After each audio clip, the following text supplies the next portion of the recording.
everybody. Welcome back to the Seeds Team podcast. I'm Kayla, and today I wanted to talk to you guys about depression. So this is going to be a little bit different from the other podcasts because I am not a psychologist and I don't know very much about clinical depression, but I'm going to just be talking about what most teenagers go through in this day and age. So, you know how you're on YouTube and you were scrolling down into the comments, right? And then you're and then you see that one comment or two comments that's this cured my crippling depression, and then you look on the sidebar and then it's vines to watch when you've lost all will to live. Yeah, that was what I would relate to at the this last year, because I was kind of suffering with depression and I didn't want to tell anybody about it, and it still kind of messes with me sometimes. But anyways, so basically what happened last year was I was pretty lonely because my old friends, they were all a year older than me, and so they went to the high school youth group. That last year they moved up, and I was still in the junior high youth group, and youth group was basically the only place that I had real friends. So I was pretty much alone there. I tried to make new friends, but it didn't really exactly pan out the way I expected. I wanted friends that I could relate to, but obviously that's really hard for me to find friends to relate to because I'm a Catholic homeschooled girl. And a lot of people don't really think the way I do, I guess you could say. So I was having a really hard time. And also, I would just keep thinking about my past. Some things happened to me in my past. I lost my grandma on my dad's side when I was really young. And then my grandma on my mom's side, she died when I was 11. And there's a whole story behind that. But I'm not going to get into that right now because it's kind of a long story. But it was a pretty bad time when she died.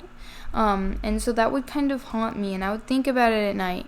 And sometimes all my problems, I was also stressed about school too. And all those problems would kind of just catch up with me at night, and I felt like I couldn't go to sleep because I just kept thinking about them, and I felt like my thoughts were thinking, and then they kicked me out and told me you can't tell me what to do, and then they would keep thinking. I'm I really need to get to sleep, and they're no.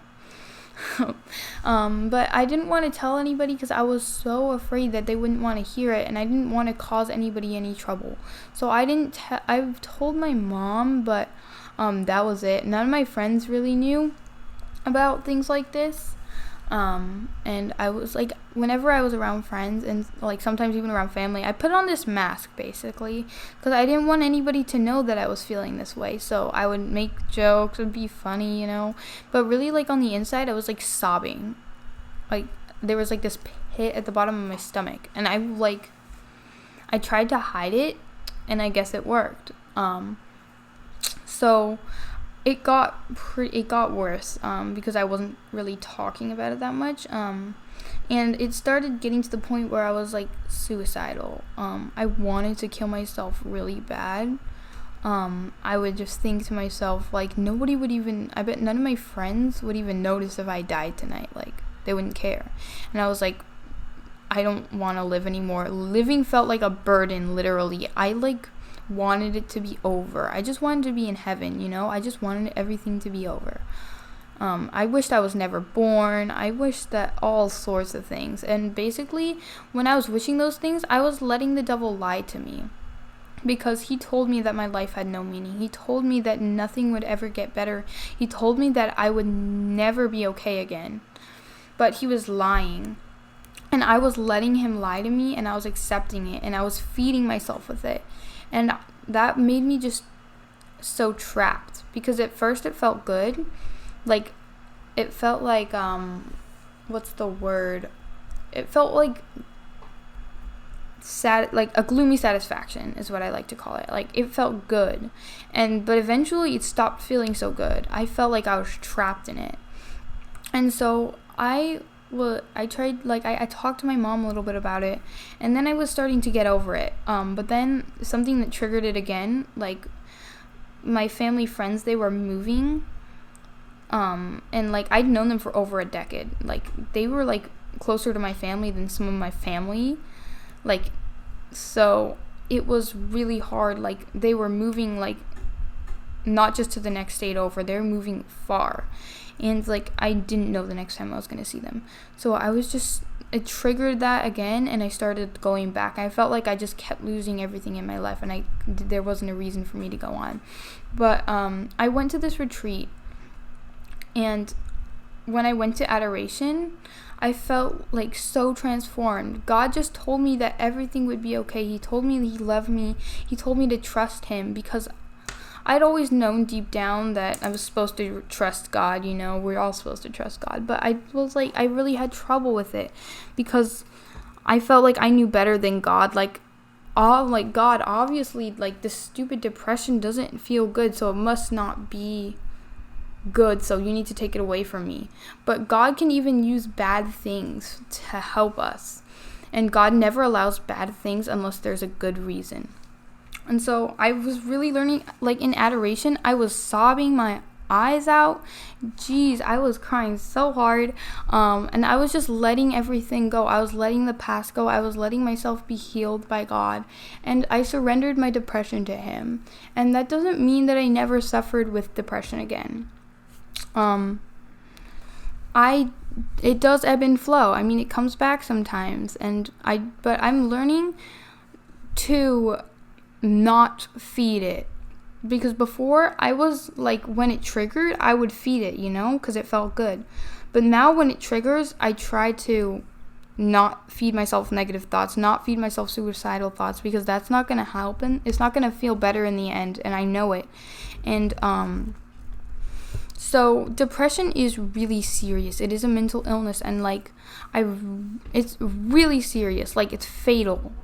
And don't think that you're okay if you're not okay. And like, if you need to get help, please get help. If you start feeling like hopeless, or like even if you start having signs of depression before you get suicidal, please don't let it get to the point where you really want to kill yourself. Like tell somebody, like talk to a trusted friend, or like your parents or your siblings or a priest. Please just tell somebody. And some common signs of depression, like usually they're like either like you sleep in a lot, or you can't go to sleep at night, or like you lose energy, or you just feel like hopeless and worthless inside. So if you feel like you're experiencing some of these signs, then maybe try to talk to a therapist, or like get help. It's so important that you do this. Just make sure you talk about it, and just know that suicide is one of the most stupid things, because your life has value, and God has a plan for you. And not only does God have this awesome life planned out for you, but also it's so selfish to take your own life. Think of all the people you'll be affecting, all the people who are going to be affected by this. It's so selfish to take your own life. And not only is it just selfish, but also it's not going to help you either, because it's a mortal sin.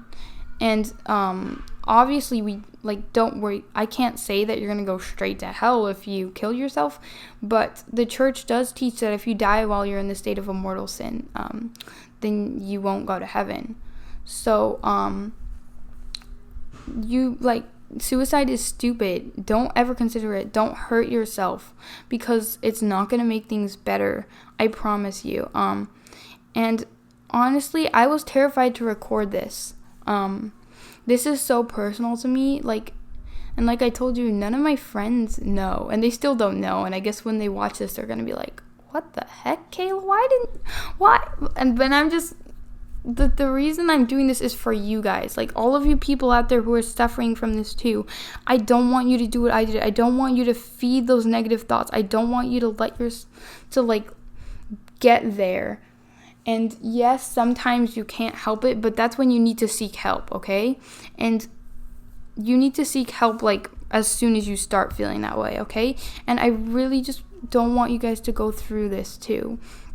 So, I'm doing this for you, even though it's scary. And Also, those of you who don't have depression, but you think you know somebody who's depressed, or maybe like you don't know if they're depressed or not, maybe like try learning more about depression or learning more about things like that, and seeing if you could recognize signs in other people, because depressed people don't really want to talk about it.